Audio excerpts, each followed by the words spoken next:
compassionate healer. My biggest joy is fixing people. If I could fix you, that's the best thing I could possibly do. Or reckless professional pusher with a license to kill. The charge, Tom says, knowingly and intentionally distributed oxycodone. Okay, prove it. They have to prove it. They have to show that he had an evil mind. He's New York osteopath Michael Belfiore. To the DEA, he's Dr. Death, writing 5,000 prescriptions totaling 600,000 pain pills in just a little more than 3 years. Now, caught in an undercover sting. When you give me some oxycodone, I'm going to give you something to sleep. Belfiore faces 26 counts of illegally prescribing dangerously addictive painkillers and causing the overdose deaths of 2 of his patients, one a United States Marine. He was a superhero. You know, I never would have thought that would have happened, you know? The overdose of John Eubanks, a crushing blow for his best friend. John's friendship to me was very special when he taught me a lot about loyalty and friendship in life. Dr. Belfiore finds himself in the crosshairs of the government's forceful aim on the crushing opioid epidemic. But his lawyer calls this case a witch hunt. This is cruel, it's vindictive, it's horrible. There's nothing worse than somebody coming in. Yeah, just give me my medicine and get me the hell out of here. That's defeat. I might as well not even show up for work that day. If you find your health in the hands of osteopath Michael Belfiore, If you stop breathing, that will definitely ruin your day. So guess what? I don't want that to happen. there's a good chance you'll walk out of his Merrick, New York office feeling he's a dedicated man of integrity. I'm your family doctor. I'm the guy you come to whenever you need something. I'm your first line of defense, and that's the way it's always been. But Uncle Sam says Belfiore is far from a fixer. Instead, he's accused of being a destroyer of lives. They started investigating you because there were a lot of complaints.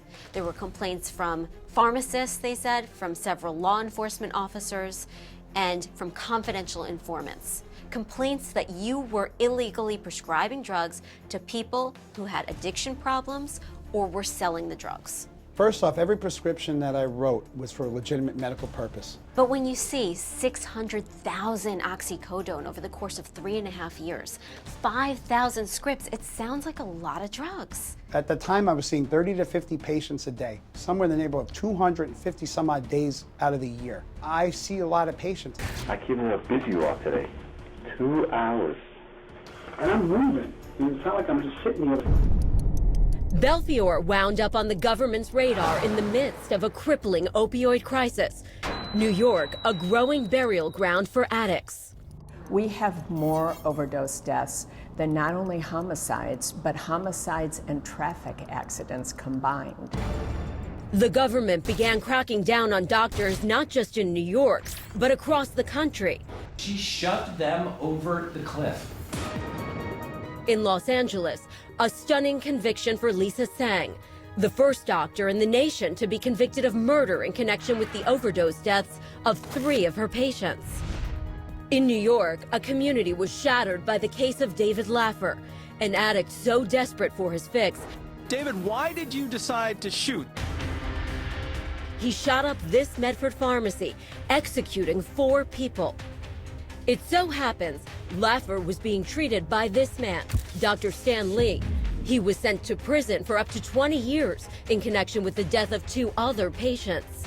He was the first doctor ever convicted in New York State of manslaughter for that kind of conduct.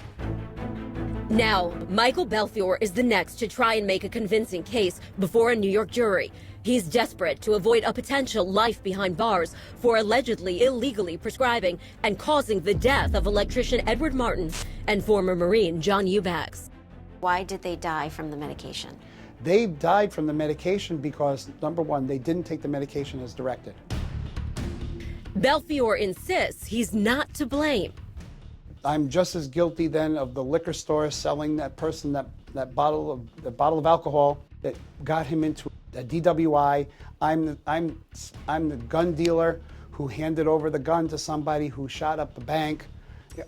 How could I be responsible for people once they leave my office with the prescription? Coming up, I go next week, be back. Sister, when the state calls and says, why are we giving you medication? Right. the government's case against Belfiore. This way at least I can say something. And why his lawyer says it's all a sham. They're essentially entrapping him into the commission of what they consider to be a crime. But for some of the loved ones of the victims, there is no doubt the blame lies with the doctor and the power of his pen. It's a gross abuse of power, responsibility, and trust. I would love to do like a Dr. Phil kind of thing where I just like sit in one chair, you sit in the other chair, because I have to show people that medicine is not a one line kind of thing. It's a two-way transaction between people.